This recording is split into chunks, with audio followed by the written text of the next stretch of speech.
हाँ जी। Okay sir.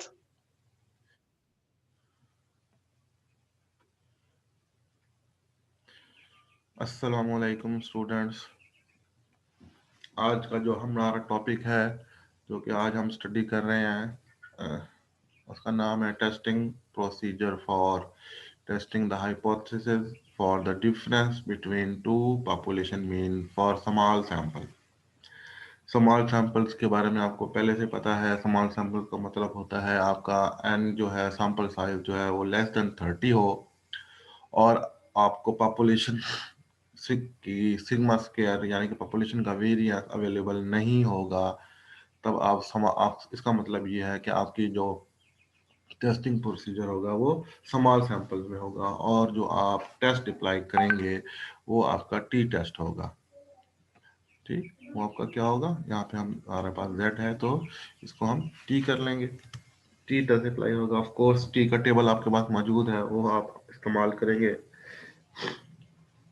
अच्छा, इसके अंदर भी आपके पास वन टेल और टू टेल टेस्ट होंगे।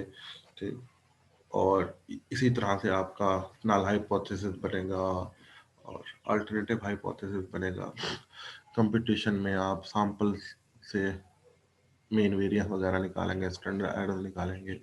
अच्छा, जो इसका क्रिटिकल रीजन होगा फॉर टी टेस्ट, यहाँ पे भी हम इसको टी कर देते हैं। Critical region for T test will be from T table कह देते हैं इसको। ओके, जो कि ये नीचे मैंने दिए हुए हैं, 3 केस बनाए हुए हैं, केस 1, केस 2, केस 3। केस 1 जो है वो लेफ्ट टेल के लिए है, केस 2 जो है वो राइट टेल के लिए है, एंड केस 3 जो है वो टू टेल टेस्ट है। इसका कंक्लूजन जो है उसी बेसिस के ऊपर बनाएंगे जो कि मैंने आपको बताया था। ये मैंने एक एग्जांपल जो है पेज नंबर आपको बता देता हूँ, पेज नंबर 155 पे दी गई है। ठीक, बुक मैंने आपको पहले से बताई हुई थी। अगर आपको नहीं अवेलेबल बुक नहीं पता, आपने पहली दफ़ा लेक्चर देख रहे हैं, तो मैं आपका को बुक का कवर दिखा देता हूँ। ठीक, ये बुक है जनाब, जो कि आपने यूज़ करनी है। अफजाल बेग की बुक है। ठीक, इजीली आपको मार्केट से अवेलेबल हो जाएगी। कारवां बुक सेंटर वालों की बुक है। अगर आपको अवेलेबल नहीं है तो आप इसको मंगवा भी सकते हैं उनको फ़ोन करके। ठीक,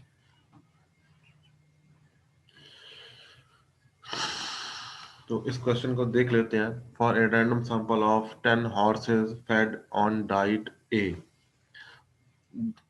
एक कंपनी होगी जिसने डाइट्स बनाई होंगी, diet A and diet B. तो उसको डाइट को चेक करने के लिए उन्होंने ना घोड़ों को वो डाइट खिलाई। ठीक, और उसके बाद उनके जो वेट आता है, वजन उसका उन्होंने हिसाब लगा लिया होगा। अच्छा, diet A, the increase in weight in certain, increase in weight वर यहाँ पे लिख देते हैं, यहाँ पे कुछ थोड़ा सा।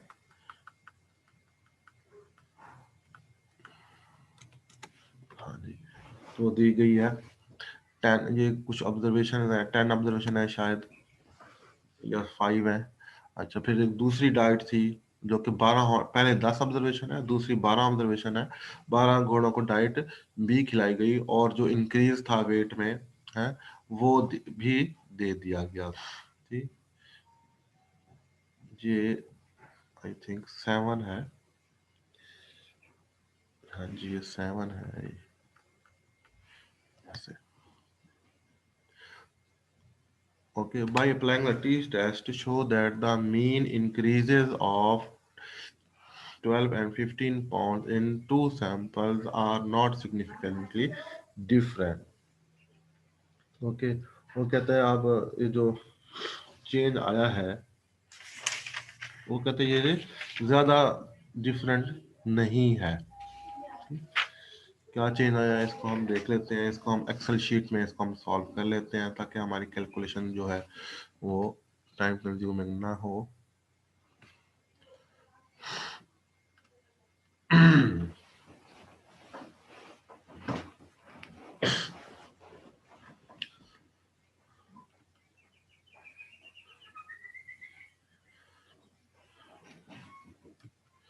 x1 रख लेते हैं इसको, और यहाँ पे x2 रख लेते हैं।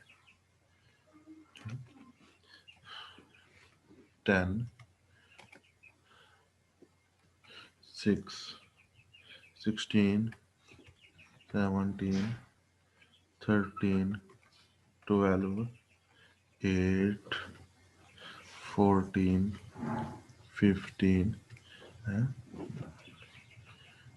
इसके साथ साथ जो बाकी ऑब्जर्वेशन है x2 की, जब आपने डाइट खिलाई उसको दूसरी, 7, 13, 22, 15, 12, 14, 18, 8, 21, उसके बाद 23, फिर 10 एंड 17, ये वैल्यूज थी। ठीक, तो अब आप इसका मीन निकाल लेंगे। यहाँ पे मैं लिख देता हूँ मीन, इस लाइन के अंदर हम मीन निकाल लेते हैं। ए बी जी, एवरेज ए बी,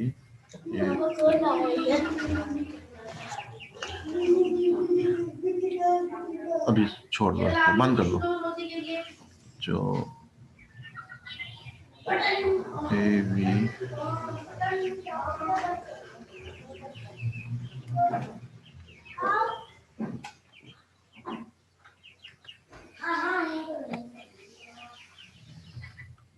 ओके, ये पहला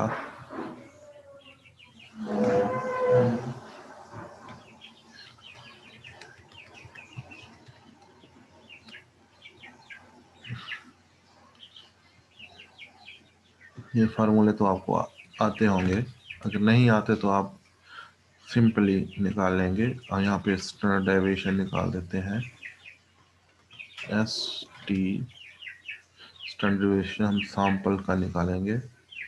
यहाँ पे भी आप ये रेंजेस दे दें। सिमिलरली एस टी सैंपल के लिए पॉपुलेशन, पी फॉर पॉपुलेशन है, एस फॉर सैंपल है, ये याद रखना है। क्योंकि सैंपल के लिए जब आप लेंगे तो वो डिवाइजर जो होगा n-1 होगा, पॉपुलेशन के लिए जो डिवाइजर होगा वो n-2 होगा। तो अगर आप इस तरह से नहीं करना चाहते, इसका जस्ट वो निकालना चाहते हैं, तो x माइनस मीन करके आप इसका, सॉरी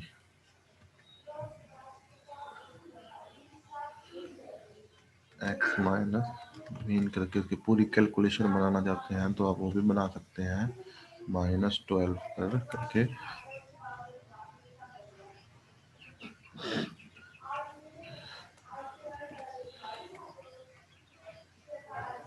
तो ये बिल्कुल बुक वाली कैलकुलेशन बन जाएगी। यहाँ पे आप इनके सम निकाल सकते हैं। अच्छा, तो अगर आप इसका भी निकालना चाहते हैं तो कैसे निकालेंगे? इसको 1 कह दें, इसको x1, और इसको आप x2 कह सकते हैं।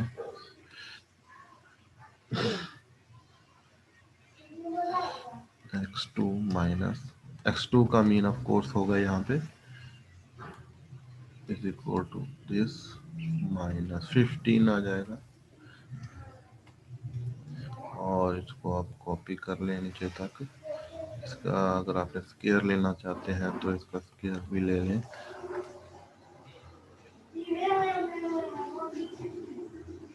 और यहाँ पे इन सबके सम लेते जाएं, SUM इक्वल टू, साथ लगाएंगे नहीं तो फार्मूला नहीं करेगा वो, ये यहाँ तक सम चाहिए। अच्छा, अब आप क्या करेंगे, इसको ऐसे ड्रैग कर दें तो ये आपका सम आ जाएगा। अगर आप देखना चाहते हैं सम ठीक है तो ठीक है, रेंज इसने ये वाली ली हुई है। ओके, अब हमारे पास सम भी आ गए, यहाँ पे लिख देते हैं सम। ठीक, पहला सम होगा 120, ये समेशन x1 है। दूसरा सम है जो हमारे पास अगेन वो 120 बन रहा है लकीली।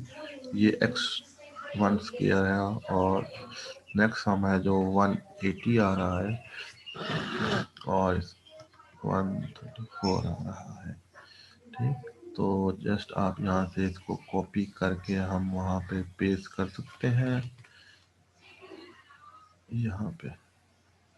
ठीक, कंप्यूटेशन आप पहले कर लें, कोई मसला नहीं है।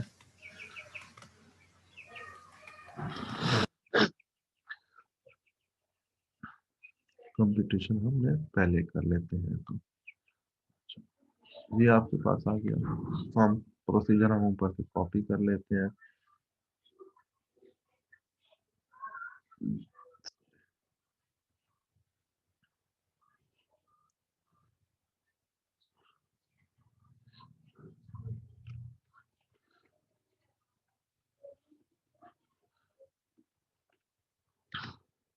अच्छा, इसके अंदर वो कहता है डिफरेंस जो है वो इतना मामूली डिफरेंस है, सिग्निफिकेंट नहीं है का मतलब जो है इसमें पूछा हुआ है ना,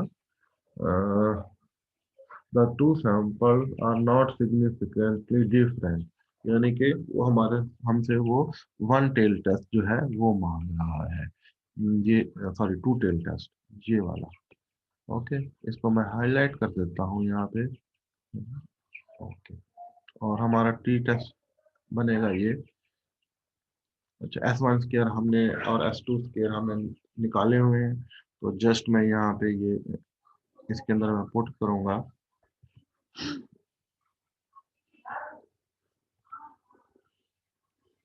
ओके,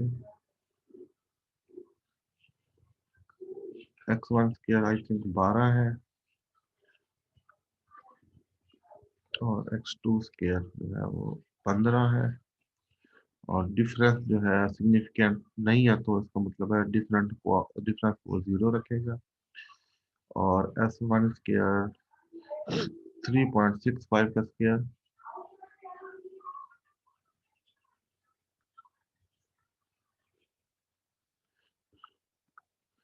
3.65 का स्क्वायर, और फिर ऊपर से 5.34 का स्क्वायर,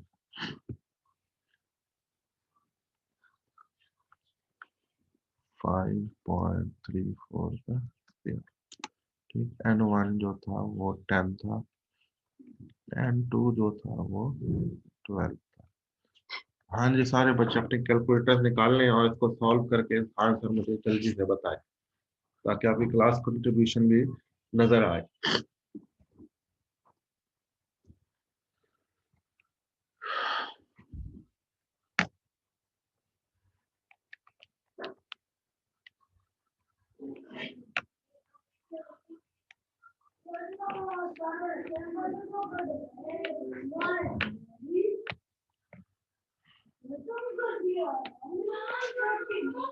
आंसर नहीं आया अभी तक मेरे पास आप लोगों का?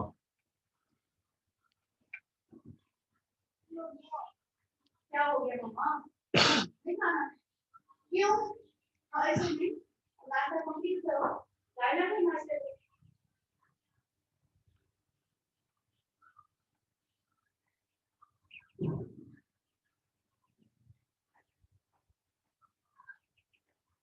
मुझे लगता है कि आप बच्चे सो रहे हैं, तो इसका आंसर मैं खुद ही लिख देता हूँ। Mind 3 divided by 1.92। इसको तकसीम जब हम करेंगे 3 डिवाइडेड बाय आंसर, ये हमें दे रहा है 1.55, माइनस के साथ होगा।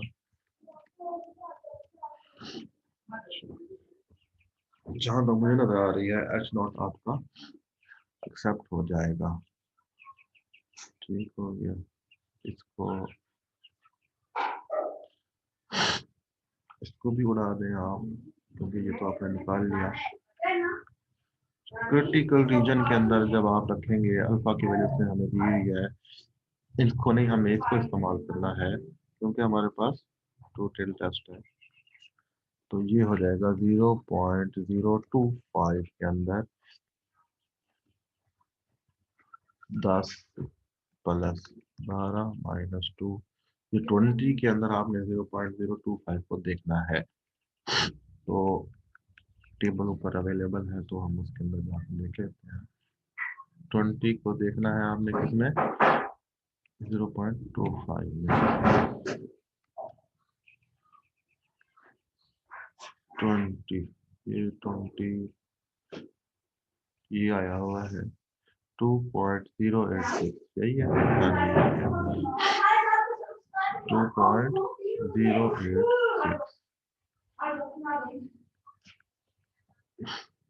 किसके बराबर आ गया, 2.086। अब देखें आपकी जो कैलकुलेटेड वैल्यू है वो टेबल वैल्यू से लेस है। तो मैंने लास्ट टाइम आपको बताया था, अगर आपकी कैलकुलेटेड वैल्यू टेबल वैल्यू से कम हो तो अब एच नॉट एक्सेप्ट हो जाता है। तो अब आप यहाँ पे क्या लिखेंगे, आप यहाँ पे लिखेंगे, we see that the calculated value of the test statistics at is less than table value at 5% level of significance. So we conclude that there is no significantly difference between the two diets produced by the company. अच्छा, ये guides नहीं, इसको diets कर देते हैं, DIET। Okay, जो हमने एक ग्रुप था, घोड़ों का एक ग्रुप था 10 का और एक 12 का ग्रुप था, जिनका मीन 12 एंड 15 आया था। कहते हैं उनके जो वेट्स हम बाद में प्रोड्यूस हुए थे, तो diet A and diet B का जो रिजल्ट है कोई खास ज्यादा एक दूसरे से मुख्तलिफ नहीं है। ठीक? अगर हम इसी क्वेश्चन को टू टेल करना चाहें तो वो भी हम इसको टू टेल कर सकते हैं। ठीक, जस्ट हम एक फिक्रा यहाँ पे एक नया इंक्लूड कर देते हैं, शो दैट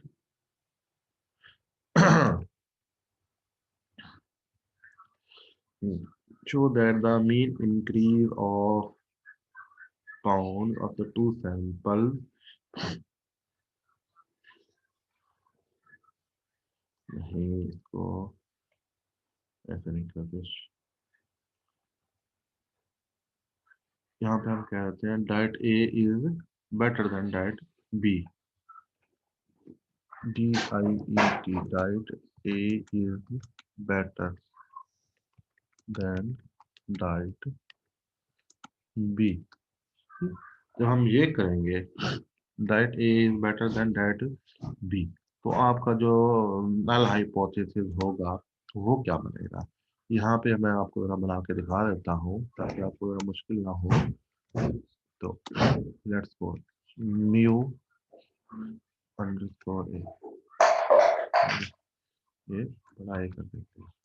ठीक, कहते हैं डाइट ए बेटर है, यानी कि तो उसका मीन ज्यादा है, म्यू अंडरस्कोर, आपका नल हाइपोथेसिस इस तरह से बनेगा। ठीक, या इसको ए को 1 कहते हैं, बी को 2 कहते हैं। तो यानी कि आपके जो हाइपोथेसिस एक्टिवेट होगा यहाँ से, वो ये वाला एक्टिवेट होगा, राइट टेस्ट वाला। इसको मैं थोड़ा सा कलर चेंज कर देता हूँ, ये वाला हाइपोथेसिस एक्टिवेट हो जाएगा, बाकी सारा काम वैसे होगा। ठीक, जस्ट आपका जो क्रिटिकल रीजन जो है वो चेंज होगा। सर यहाँ पे येलो वाला एक्टिवेट होगा या ग्रीन वाला एक्टिवेट होगा? ग्रीन वाला तो हम पहले कर चुके हैं ना बेटा, ठीक है ना, ये रिजल्ट निकाल लिया, देखो ये ग्रीन वाले के लिए, इसको भी मैं ग्रीन कर देता हूँ। ठीक, और ये जो है जो अब हम कर रहे हैं, ये हम येलो के लिए कर रहे हैं, यानी कि वन टेल टेस्ट जो हमने बनाया है।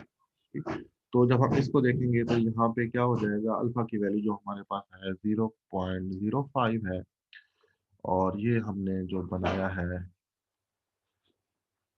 ये 10 प्लस 12 माइनस 2 20 हो जाएगा। इसको जब हम ऊपर देखते हैं टेबल में 0.025 को हम देखेंगे 20 में, ये है जी वैल्यू 1.725 1.725। तो हम यहाँ पे लिख देते हैं 1.725। ओके, यहाँ पे भी अगर आप देखें तो आपकी टेबल वैल्यू जो है वो लेस है, बल्कि ये माइनस में आ रही है। तो वन इस टेस्ट, ये जो आपका वन टेल टेस्ट है, इस इसको करने का कोई तुक नहीं बनता, लेकिन मैंने आपको ये समझाना था कि कैसे करेंगे। जो ओरिजिनल क्वेश्चन होगा, जिसके अंदर स्टेटमेंट जो है ओरिजिनल होगी, उसके अंदर आपके पास अगर ये ग्रेटर में आ रहा है तो यहाँ पे भी वैल्यू पॉजिटिव होगी, ये यहाँ पे, ठीक, यहाँ पे भी वैल्यू पॉजिटिव होगी। लेकिन अगर ये नेगेटिव में है, यानी कि ये वाला है ये, ठीक, तो ये वैल्यू भी नेगेटिव में होगी। और जहाँ पे आप देख सकते हैं आपका नल हाइपोथेसिस जो आपका टू टेल के लिए था, वही नल हाइपोथेसिस आपका वन टेल के लिए भी कंक्लूजन एक्सेप्ट हो रहा है। ठीक? अच्छा, इसका अगर हम देखें कोई और क्वेश्चन, अगर हम देखें वन टेल का ओरिजिनल क्वेश्चन, तो हाँ जी 13.24 है एग्जाम्पल, पेज नंबर है आपकी बुक का 157। क्वेश्चन मैं आपके लिए पढ़ देता हूँ। On an examination in statistics, 12 students in one class had a mean mark of x1 bar is equal to 78 with a standard deviation of s1 is equal to 6। अब यहाँ पे s1 जो है ये बायस्ड एस्टिमेट है, यानी कि बड़ा s है। While 15 students in another class had a mean mark of x2 bar is equal to 74 with a standard deviation of S2 is equal to 8 full stop. Using a significance level of 5% determine whether the first group is superior to the second group। अब यहाँ पे अगर आप देखें तो यहाँ पे उसने बाकायदा मांगा हुआ है वन टेल टेस्ट, और वन टेल टेस्ट जो है वो राइट साइड पे बन रहा है। तो और राइट साइड पे आपके पास पॉजिटिव वैल्यूज आती हैं, और टी यहाँ पे जो टी टेस्ट की वैल्यू आ रही है वो भी पॉजिटिव है। लेकिन यहाँ पे जो उसने इस्तेमाल किया है एस पी स्केयर से फार्मूला इस्तेमाल किया है। ओके, एस पी स्केयर का फार्मूला कब इस्तेमाल करते हैं, जब आपके पास वो एज्यूम करे कि sigma one square is equal to sigma two square. ओके, लेकिन डिफरेंस छोटा सा ही आता है, खास डिफरेंस नहीं पड़ता है। ऐसा नहीं है कि अगर आप फार्मूला और इस्तेमाल कर लेते हैं जिसके अंदर एस पी स्क्वायर इस्तेमाल नहीं करते और एस पी स्क्वायर वाला फार्मूला इस्तेमाल करते हैं, तो जो डिफरेंस होगा टेस्ट स्टैटिस्टिक्स की वैल्यू में, वो जो है वो छोटा सा डिफरेंस होता है, पॉइंट्स में। उससे ये नहीं होता कि आपका जो नल हाइपोथेसिस जो है उसकी बेसिस पे रिजेक्ट हो जाए, इतना बड़ा फर्क नहीं आता। ओके, तो इस क्वेश्चन को अगर आप कहते हैं तो हम देख लेते हैं। मैं इसका सिर्फ सोल्यूशन करूंगा, ये क्वेश्चन की स्टेटमेंट मैं नहीं लिख रहा।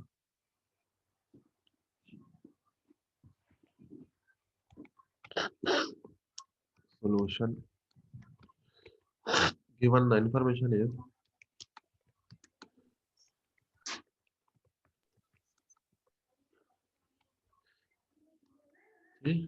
अच्छा, क्योंकि यहाँ पे मैंने क्वेश्चन नहीं लिखा तो इस वजह से मुझे इंफॉर्मेशन आपकी लिखनी पड़ेगी। n_1 n1 था 12, ठीक, कॉमा, और x बार जो था पहले ग्रुप का वो आया है आपके पास 78, और S1 बड़ा S है, वो आपके पास आया है 6। ओके, इसको मैं कॉपी कर लेता हूँ।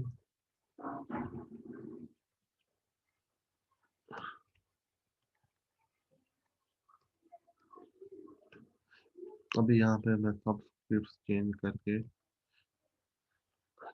15 का था दूसरा, और दूसरे ग्रुप का जो एक्स बार था वो था आपके पास 74। दूसरे ग्रुप का स्टैंडर्ड डेविएशन जो था वो था आपके पास 8,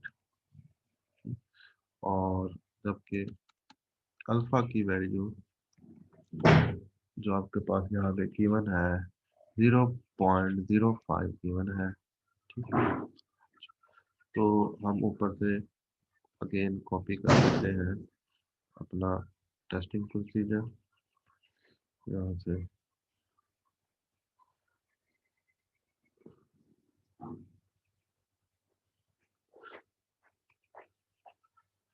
यहाँ पेस्ट कर देते हैं, और वो कहता है first group is superior, first group जो है वो बड़ा है। ओके, तो इसको मैं यहाँ से बैकग्राउंड साफ कर देता हूँ। नहीं हो रहा कंट्रोल। इसके अंदर आपका जो है ये दूसरा हाइपोथेसिस जो है जिसके अंदर एक ग्रेटर देन इक्वल टू वाला है, जो कि येलो मैंने किया हुआ है, ये एक्टिवेट रहेगा। जबकि ये जो है ये वाला हाइपोथेसिस ये आपका खत्म हो जाएगा। ठीक, ये वाला यानी कि ये वन टेल टेस्ट है। अच्छा, लेवल ऑफ सिग्निफिकेंस उसने 5% लिया हुआ है। इसके अंदर अगर हम अपनी इंफॉर्मेशन डालें तो x1 बार क्या था 78 था, x2 बार जो था वो 74 था। ठीक, अच्छा डिफरेंस की कोई खास हमें वैल्यू नहीं दी हुई चेक करने के लिए, तो उसको हम 0 रहने देंगे।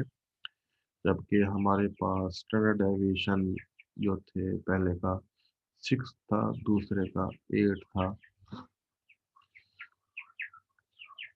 और 10 और 15 थी वैल्यूज, तो 12 एंड 15 थी, 12 एंड 15 थी, 12 एंड यहाँ पे हम 15 कर देते हैं। और इसका आंसर निकालें अगर आप, तो यहाँ पे माइनस प्लस का 4 आ जाएगा। और नीचे जो है कैलकुलेटर यूज इस्तेमाल करें आप अपने, और ये वैल्यूज निकालें। 36 divided by 12 plus 64 divided by 15 under root, अगर आप इसका ले लें तो ये वैल्यू आ जाएगी 2.69। तो 4 डिवाइडेड बाई आंसर, आंसर आ गया जो आपका 1.48, प्लस के साथ है ऑफकोर्स ये 1.48। ओके, अगर हम इसी को एस पी स्केयर के फार्मूला के साथ करें, ठीक, तो क्या होगा। पहले एस पी का स्केयर का फार्मूला मैं लिख देता हूँ, एस अंडरस्कोर पी,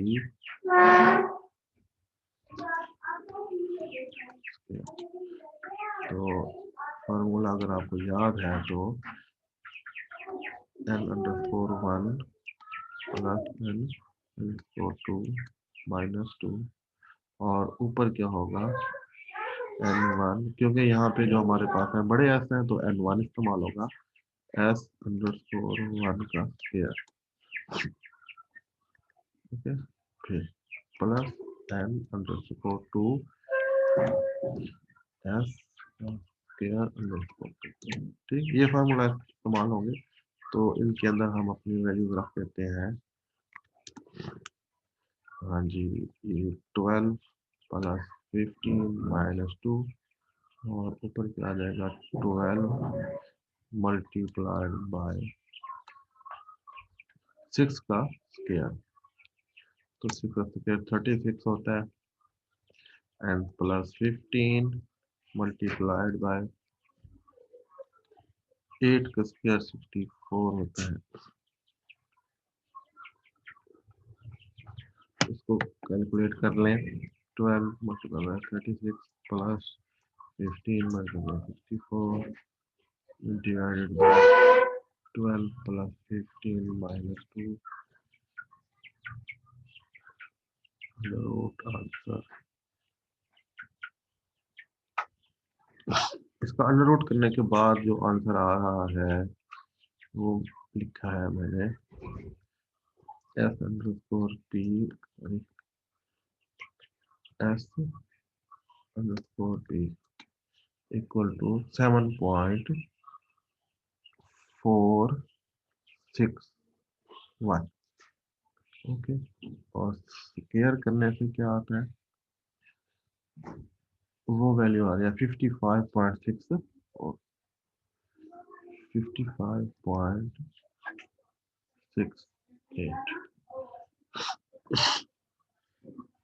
मेरे ख्याल में फर्क पड़ रहा है काफी ज्यादा। चलो देखते हैं। अब हम इसी फार्मूले को ले लेते हैं और इसको मॉडिफाई कर लेते हैं थोड़ा सा अपनी सिचुएशन के मुताबिक। ठीक, और यहाँ पे 1 1 आ जाएगा।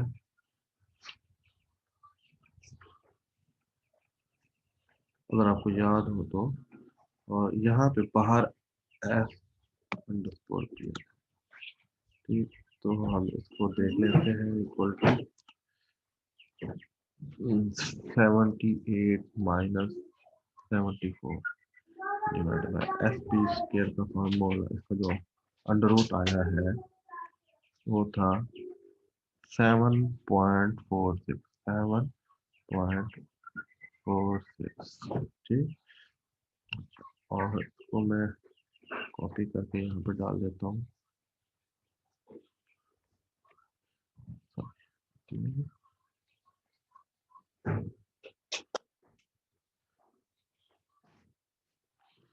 12 15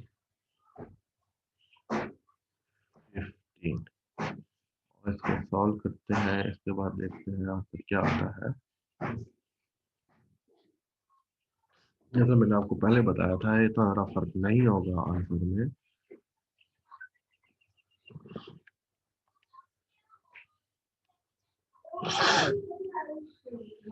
multiplied by 7.64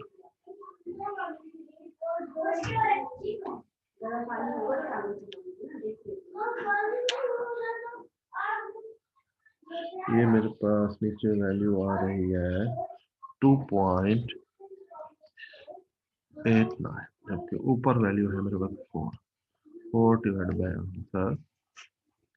ये आ गई जी पूरी वैल्यू मेरे पास इक्वल टू 1.38। ओके, ऊपर वैल्यू क्या है 1.48 है, नीचे वाली वैल्यू 1.38 है।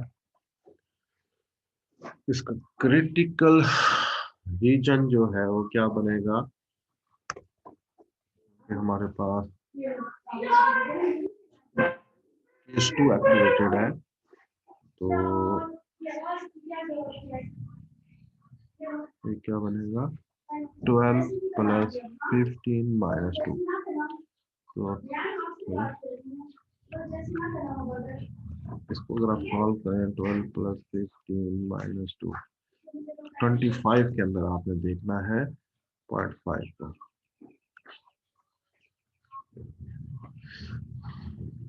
25 1.708 1.708 1.708 ये आपका एक्टिवेट नहीं है, इसको आप ऑफ कर दें। ठीक, अब अगर आप देखें तो अभी भी यहाँ पे आपकी वैल्यू जो टेबल वैल्यू है, सॉरी कैलकुलेटेड वैल्यू, वो टेबल वैल्यू से लेस आ रही है, पहले केस में भी और दूसरे केस में भी। जैसा कि मैंने आपको पहले बताया था, दोनों केसेस में आपकी वैल्यू कम आ रही है। तो अब इसमें क्या होगा, इसमें ये भी आप यही कहेंगे we see that the calculated value of the test is less than the stable value at 5% level of significance. So we conclude that there is no significantly difference between the two groups of people. Between two, यहाँ पे आप change करेंगे ना इसको, difference between the meaning of the two groups of boys and girls. Okay. इसके साथ ही आज का आपका टॉपिक कंप्लीट होता है। और अगर आपको ये वीडियो पसंद आई, आपको समझ आया, तो वीडियो को लाइक भी करें और चैनल को सब्सक्राइब भी करें और अपने बाकी दोस्तों को, स्टूडेंट्स को इस चैनल के बारे में भी बताएं। शुक्रिया। अल्लाह हाफिज़।